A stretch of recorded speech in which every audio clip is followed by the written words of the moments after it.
My name is Joanna Price and I live in New Mexico. I handed my daughter to my parents with shaking hands when I was rushed in for emergency surgery. I trusted them because they raised me, because they said they loved her. But when I woke up and called to check in, a social worker answered. My parents had dropped my daughter off at foster care and boarded a plane to Hawaii with my sister's two boys, grinning in every beach photo. I had sacrificed everything for this family. Now they'd treated my child like trash. That was the moment I stopped begging for love. What my family didn't know, I had legal custody of Grandma's ranch, and I'd been quietly documenting every betrayal. I never thought handing over my daughter would feel like surrendering a part of my soul. But that's exactly what it felt like, standing there in the hospital hallway, still in my paper gown, clutching her favorite pink blanket and begging my mother to take her just for a few days. "It's just until I recover," I had whispered. My voice was weak, barely audible through the pain. My appendix had ruptured and the infection had spread. The doctors were clear I needed immediate surgery or I might not make it. My mother nodded, arms crossed, expression unreadable. My father stood beside her with a worn silence that always made me feel small. But they said yes. They promised they'd take care of Lily. I even saw a flicker of warmth in my dad's eyes when he reached for her hand. I thought I could rest finally. I thought I could focus on surviving. I was wrong. The surgery took longer than expected. There were complications. I spent 3 days unconscious in the ICU, another 2 in recovery. When I finally had the strength to speak again, the first thing I asked for wasn't water or food, or even the nurse. I asked for my daughter. The nurse helped me dial my parents' number. No answer. I tried again. Nothing. My hands started to tremble. Eventually I called the landline. Still no response. That's when I remembered my parents weren't big on answering unknown numbers. So I tried my sister Monica. Surely she'd know where they were. She picked up on the first ring. "Hey, Joe," she chirped. "Monica, where's Lily? I've been trying to reach Mom and Dad for hours." Silence. Then a cough. "They're, actually in Hawaii right now. Took the boys." "Kinda last minute." I blinked. "What do you mean they're in Hawaii? Who's watching Lily?" Again silence. Then she said it casual and cruel. "They dropped her off with someone before they left. I think child services or something. I don't know all the details." My vision went black. A buzzing filled my ears. I couldn't breathe. I hung up without saying goodbye. I pressed the call button. The nurse returned. I asked her to help me call the local child welfare office. I gave them my name, my daughter's, my parents'. The woman on the other end of the line said she'd check the system. A moment later, her voice changed. Quiet, professional, apologetic. "Yes, Ms. Price. Your daughter was placed in temporary care 2 days ago. We've been trying to contact a relative. No one responded." I could barely hear her over my own heartbeat pounding in my ears. Temporary care. My daughter. Alone. Abandoned like some forgotten suitcase at an airport. My parents didn't even try to notify me. They didn't stay by her side. They didn't wait. They didn't explain. They just left. With Monica's kids in tow. Off to Hawaii. Palm trees. Cocktails. Selfies. I hung up, then vomited over the side of the hospital bed. There are moments in life that split your soul in two. That moment was one of them. Because it wasn't just the betrayal. It was the realization that this wasn't new. My parents had always favored Monica. Her smile, her college degree, her husband, her perfect little boys. I was the single mother, the one with bad judgment, the one who kept making excuses. Never mind that I worked 2 jobs. Never mind that I never asked them for help until now. Never mind that Lily loved them. None of that mattered. They made their choice, and now I would make mine. I refused to be trampled on any longer. I refused to let them discard my daughter like a piece of trash. They had no idea what they'd just done. They thought I was weak, recovering, vulnerable, disposable. What they didn't know was that I had power too. Power they'd overlooked. Because for the last 5 years, I'd been the sole legal custodian of Grandma Marie's estate. Not just her house, not just her land, but the oil rights underneath it, the trust fund, the investments my parents never knew, she passed on to me in secret. Because she saw something in me no one else did. Because I was her favorite. And I had been quiet for too long. I was still in the hospital when the photos started rolling in. It began with a tag on Facebook, Monica, posting a bright, overexposed selfie at Honolulu International Airport. Her caption read, "Aloha Paradise." Nothing like a surprise family getaway with mom, dad, and the boys. I stared at the screen, unsure if the pain in my chest was from the surgery or the betrayal that kept tightening like a noose around my lungs. There they were, my parents, smiling, sun-kissed, standing at baggage claim next to Monica's grinning sons, both holding rainbow-colored leis. I zoomed in on my mother's face. She was laughing. I scrolled. Photo after photo. Dad grilling shrimp skewers on a balcony. Mom in a floppy hat sipping something fruity out of a coconut. Monica doing yoga on the beach. In one video, Monica's youngest ran up to Mom shouting, "Nana, Nana, look at the fish I found," and she swooped him into her arms like he was the only child in the world who mattered. My daughter's face, Lily's tiny freckled cheeks, her shy smile, her stuffed bunny. None of it appeared once, not even a mention. They didn't even pretend to care. I hadn't eaten in 36 hours, but now my stomach curled in on itself like something starved and dying. My hands were trembling so badly, I almost dropped the phone.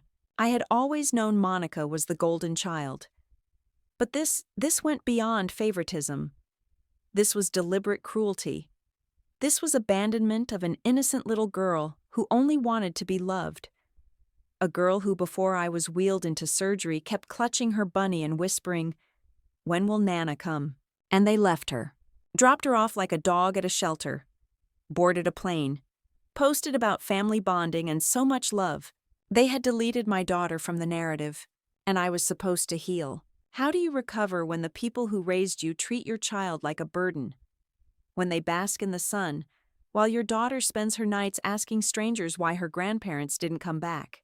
I wanted to scream, to rip the IV from my arm and run to the foster home and scoop Lily up and never let her out of my sight again. But I didn't scream. I didn't cry. Not this time.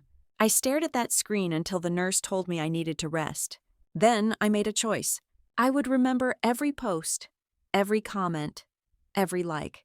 I would remember how my sister replied under one photo, "This is the best trip ever.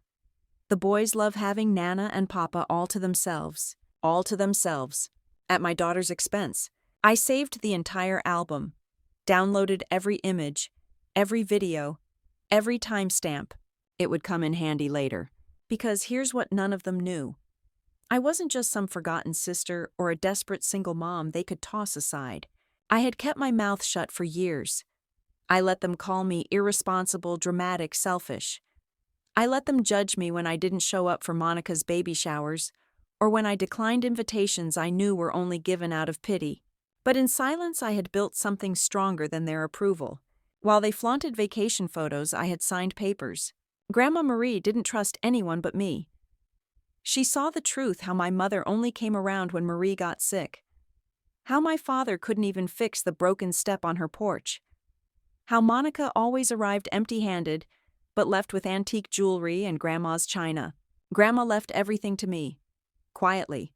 Through her lawyer. A month before she died, she asked me to come alone. No one else knew. Her last words to me were, "Take care of what's mine, and don't let them steal from you anymore." At the time, I didn't understand what she meant. Now I did. They hadn't just stolen from me. They had tried to erase my daughter, my only reason for surviving. But I wouldn't just take revenge. I would take back everything. Still lying in that hospital bed, I contacted my lawyer. "Pull the documents," I told her. Everything about the Price Ranch. I wanted airtight. "Are you sure?" she asked.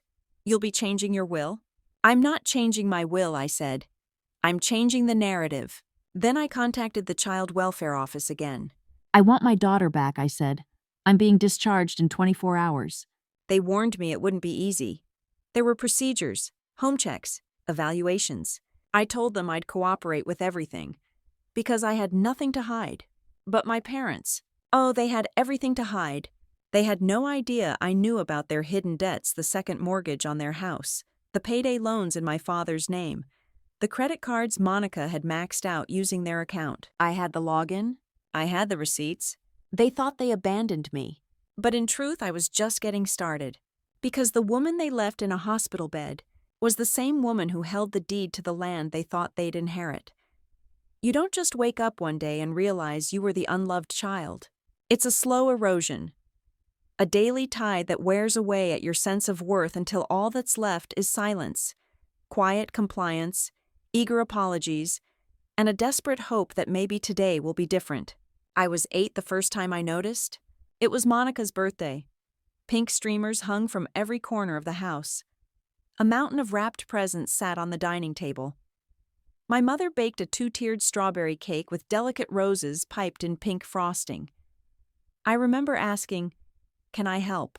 She looked at me deadpan and said, "You'll just make a mess." So I stood back and clapped with everyone else while Monica opened gift after gift, each more expensive than the last. I got a used coloring book and a pat on the head. At 12, I made the school honor roll for the first time. I raced home certificate in hand, only to find everyone in the living room cheering for Monica's first cheerleading photo. She got a necklace. I got told to stop bragging. At 16, when I told them I wanted to go to college out of state, my father laughed and said, "Let's be realistic.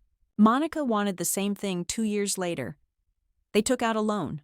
I wasn't angry then, just confused, and quietly heartbroken.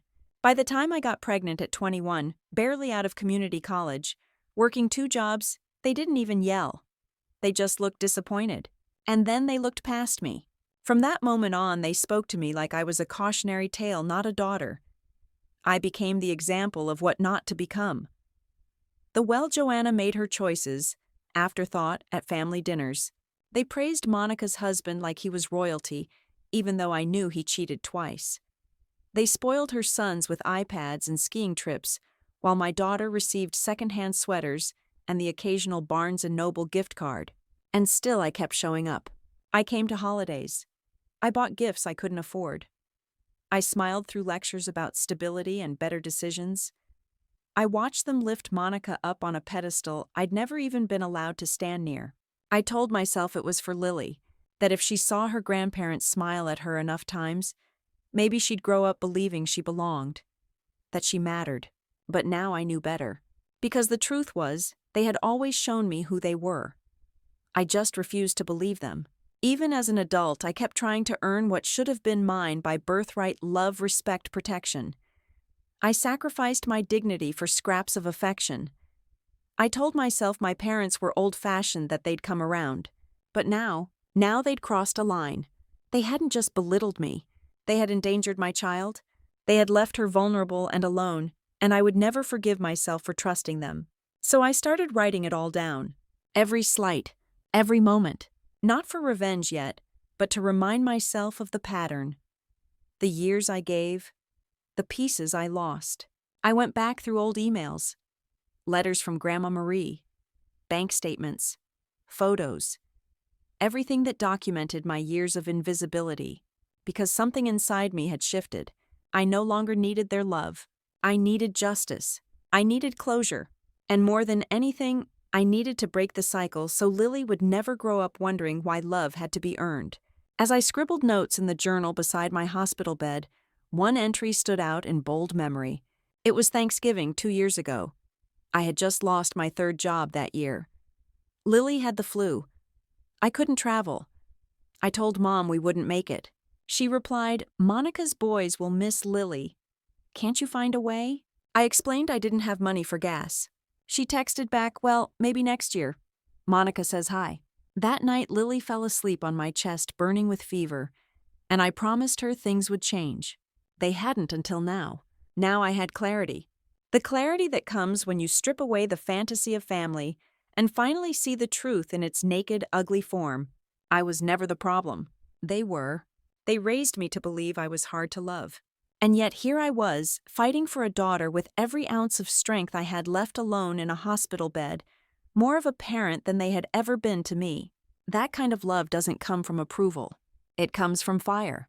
and mine was just getting started.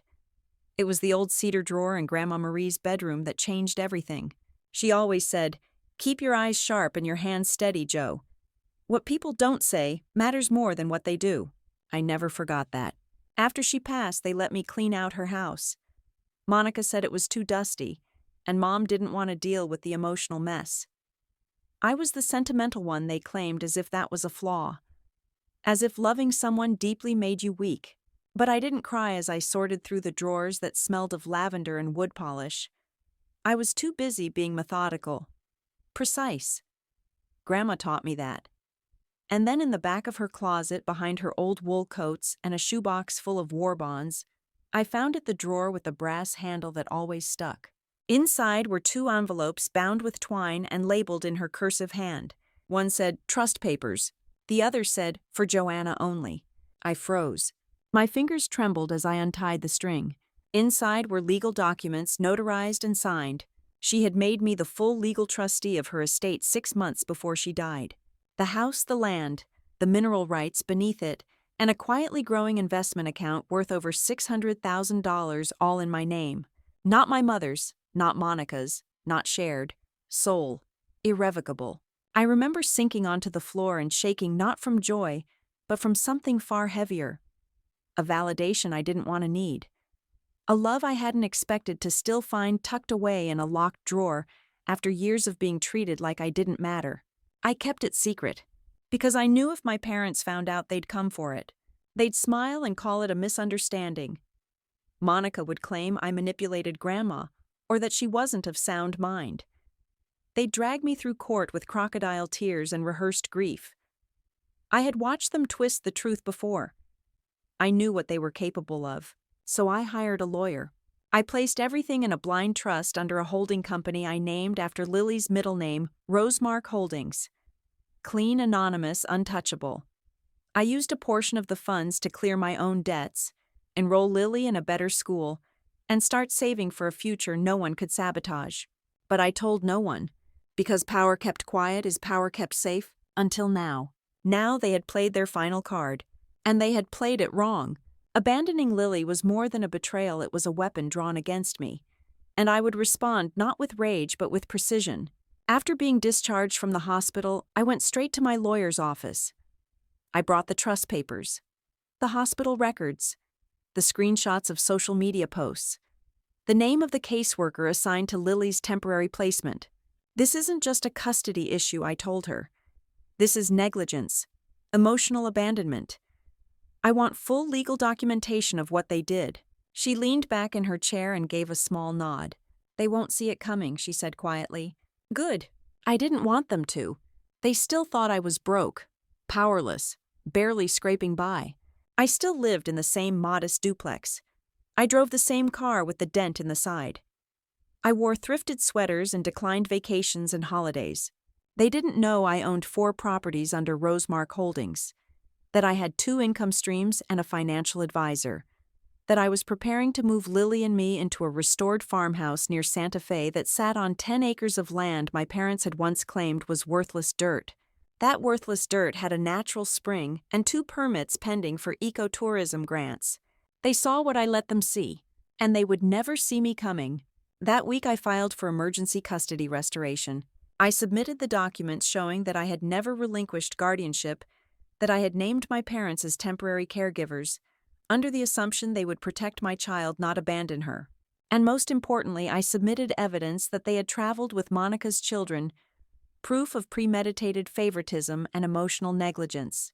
The court agreed to expedite the review. Lily would be returned to me within the week. The social worker, a kind woman named Maria, called me personally to confirm. "She's doing okay," she said softly. "She talks about you constantly. She keeps asking if you know where she is." My throat closed up. "Please tell her I whispered that her mommy's coming, and that no one will ever leave her behind again." After I hung up, I sat at my kitchen table in the dim light, staring at Grandma's trust papers one more time. It wasn't about the money. It was about the promise, the legacy, the line in the sand that said no more. They had erased me once, but this time I held the pen. The air outside the Child Services office felt different that day too. Still too heavy, like the sky itself was holding its breath. I stood outside the low gray building, clutching the stuffed bunny Lily had slept with since she was a baby. Its ears were a little more frayed now, the fur dulled from years of being loved too hard. Just like me, I supposed. Worn down but still holding together for her. The receptionist recognized me immediately. "She's in the playroom," she said softly, as if the moment required reverence. And it did. Because my daughter wasn't just a child waiting for pickup. She was the only pure thing left in a world that had betrayed us both. The door creaked open slowly, and there she was. Alone at a tiny table, coloring quietly with a red crayon. She looked up, and everything shattered. Mommy. Her voice cracked like a question wrapped in disbelief. My knees buckled. "Yes, baby, it's me." She dropped the crayon and ran so fast that she knocked over the plastic chair behind her. Her little arms wrapped around my waist like she was trying to glue me back together. "I thought you were gone," she cried into my stomach. "They said you were sick and didn't want me anymore." I dropped to my knees and cupped her face. "No, Lily. Never. I didn't leave you. I would never leave you." She shook her head, tears streaking her cheeks. "Nana said she'd be right back." But she never came. I waited and waited. Then strangers came and took me away. I kissed her forehead. "I'm so sorry. I should have never trusted them. But I'm here now, and I'm taking you home." The caseworker gave us space, but she watched with kind eyes. She handed me a small file when I stood up, notes from Lily's temporary placement. A list of questions Lily had asked. Most were simple. "Where's my mommy? When can I go home? Why did Nana forget me?" But one question made my heart cave in completely. Was I bad? No child should ever have to wonder if their existence was the problem. That question became my anchor. I promised her right then and there she'd never ask it again. We left the building together, me holding Lily, and Lily holding the bunny, all three of us stitched together by love and scar tissue. Back at home, I tucked her into my bed and she fell asleep, gripping my shirt, afraid I might vanish in the night. I lay beside her, wide awake. That's when I made the final decision. They weren't getting another chance. No apology could fix this. Not this time. The next day I filed for a formal restraining order against my parents, not out of vengeance, but protection. I needed them out of our lives, out of Lily's mind, out of the shadows, where they had always lurked, smiling for cameras while hiding knives behind their backs. The lawyer said it wouldn't be difficult. "You've got more than enough evidence," she told me. "Photos, dates, testimonies, the abandonment report. This won't just be a restraining order, it's a record. A wall." "Good," I said. "Then I want that wall tall. And I want it permanent." That same evening, Lily woke up from her nap and asked me one small question. "Are we going to see Nana and Papa soon?" I swallowed hard.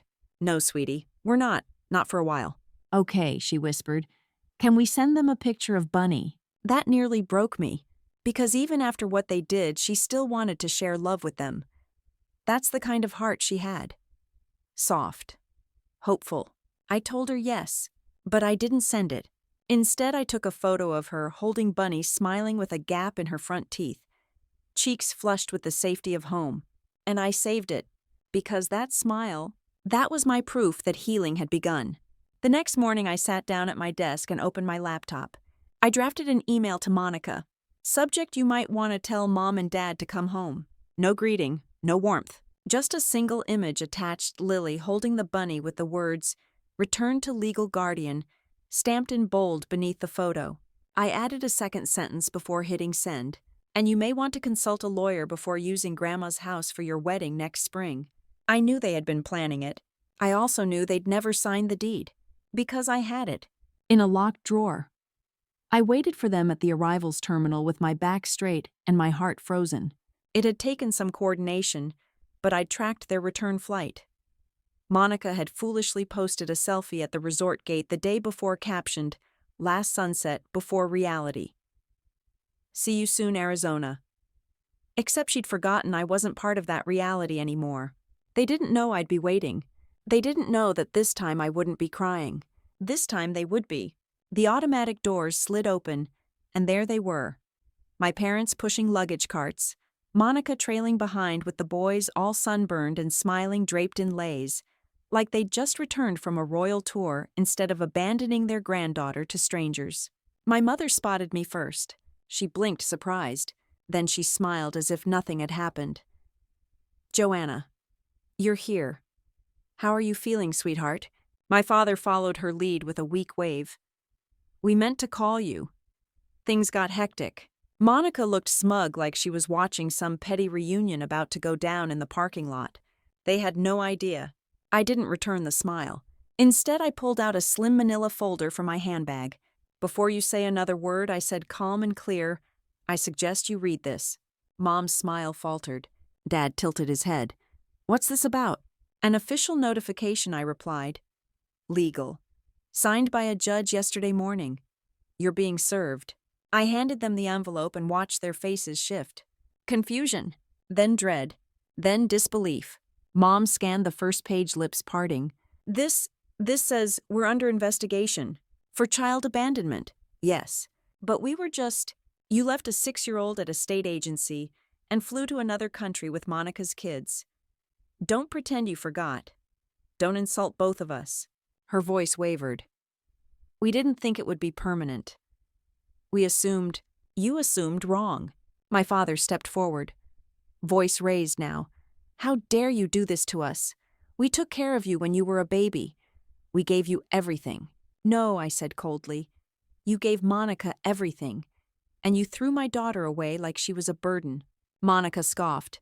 "This is ridiculous. You're just bitter. Grandma's house isn't even—" "Grandma's house," I interrupted, "belongs to me." Their faces went pale. I pulled another document from my bag. Deed of ownership. Recorded. Verified. The land, the property, the mineral rights. All mine. I let you play pretend long enough. But that game is over. The boys looked confused, holding their Game Boys in silence. Mom looked like she might faint. Monica looked like she wanted to scream. "You," Monica hissed. "You let me plan my wedding there. You said nothing." "Exactly," I said with a calm smile. "And I watched as you told everyone you would inherit it. As you talked about removing the old barn, gutting the kitchen, rebranding the ranch. I took notes, I watched, and I waited." My voice lowered, because I needed to know how deep the rot went. Mom dropped the folder. "Joanna, please," she whispered. "We made a mistake. We were overwhelmed. It wasn't personal." I let out a small, humorless laugh. "You left a child behind like forgotten luggage. You flew to paradise while she sat crying in a strange room with a stuffed bunny and no explanation. You didn't call. You didn't check in. And now you want me to believe you were overwhelmed." Dad's jaw clenched. "You don't have to destroy the family over one mistake." I stepped forward until I was inches away. "You destroyed this family. I'm just making it official." A silence fell over the terminal. Travelers passed by, pretending not to listen, but stealing glances as if they were watching a drama unfold on live television. And in a way they were. "Stay away from me. Stay away from Lily." I said each word razor sharp. "There's a restraining order in the process, and your names have been flagged at her school, her doctor's office, and my new residence. You're not welcome. You're not invited. Not now. Not ever." Monica finally snapped. "This is insane. You've always been unstable. Grandma should have given the house to Mom." "She didn't," I said simply, "because she saw what I see now." "What's that?" Monica spat. "That you only love what benefits you." They didn't respond. They couldn't, because the truth was burning its way through every layer of their carefully built fiction. I turned to leave. And as I walked away, I said without looking back, "Oh, and Monica, you may want to cancel those wedding vendors. The ranch won't be available. Ever." Then I stepped into the sunlight outside and took the deepest breath I had in years. For the first time in my life, I was the one walking away. Forgiveness is a strange thing. People think it's about letting someone off the hook, wiping the slate clean, pretending the pain didn't happen. But I've learned something much harder. Forgiveness isn't about setting them free. It's about setting yourself free. It took me months to come to that truth. After the confrontation at the airport, my parents went silent. Not a word. Not a letter. Not even a denial. Just nothing. Like they'd finally realized they couldn't spin this one in their favor. But Monica, she wasn't done. She sent an email, then a voice message, then another. Her tone started sharp, accusing me of betrayal, of being spiteful, dramatic, ungrateful. But the messages changed over time. By the fourth one, she sounded hollow. "Joanna," she said, her voice hoarse. "I know we've done some things. Maybe more than some. But please don't take the ranch away from the family. Mom hasn't been the same since the airport. Dad barely speaks." I listened to it in the dark, sitting on the porch of Grandma's house. My house now, watching the wind ripple through the wild grass. Lily was asleep upstairs in her new room, wrapped in handmade quilts and surrounded by bookshelves we built together. She was healing, laughing more, sleeping deeper, asking fewer questions that began with, "Why did they?" I saved every one of Monica's messages, but I never replied. They didn't deserve access to us just because they felt regret. Regret is the price of cruelty. Still, I didn't block her, because there was a part of me buried deep in the same place where that little girl once begged to be noticed, that wanted to know they finally felt it. The loss, the shame, the echo of what they'd thrown away. And eventually they did come. Not to the house, to court. I received an official statement of surrender regarding the abandonment investigation. My parents signed it quietly, accepting responsibility in exchange for the charges being sealed. The lawyer said it was a way to avoid scandal. I saw it differently. They were finally admitting they had failed me, failed Lily, and that acknowledgement, it mattered. I didn't need their punishment. I needed their truth. Still, I wasn't going back. I mailed them one letter, handwritten, short. "I forgive you. I truly do. But Lily and I are building something you were never part of. We don't need your permission to be happy. We never did. That was it. No return address. No opening or closing. Just a line drawn in ink. After that, I turned inward toward healing, not revenge. I restored the ranch. Slowly, quietly, I poured myself into it.